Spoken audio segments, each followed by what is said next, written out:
नमस्कार दोस्तों।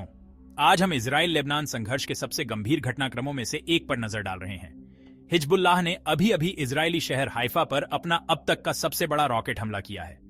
World news agency के अनुसार 100 से ज्यादा रॉकेट दागे गए।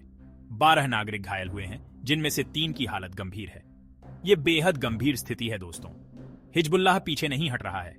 एक साहसिक बयान में उन्होंने ऐलान किया कि वे इजराइल पर तब तक हमला करते रहेंगे जब तक उन्हें जीत नहीं मिल जाती। हिजबुल्लाह के अंतरिम प्रमुख नईम कासिम के भाषण के दौरान उन्होंने पहली लहर में 85 और दूसरी में 20 रॉकेट दागे। इजरायली सेना ने इसकी पुष्टि करते हुए कहा कि उनके उन्नत वायु रक्षा सिस्टम ने कुछ रॉकेटों को रोक लिया, लेकिन कुछ रॉकेट हाइफा और उसके आसपास के रिहायशी इलाकों में गिरे। इजरायली सेना के प्रवक्ता ने दावा किया कि उन्होंने जवाबी कार्रवाई करते हुए हिजबुल्लाह के अधिकांश रॉकेट लॉन्चरों को बम से उड़ा दिया।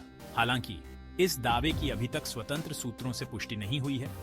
स्थिति स्पष्ट रूप से तनावपूर्ण होती जा रही है और मानवीय क्षति बढ़ रही है।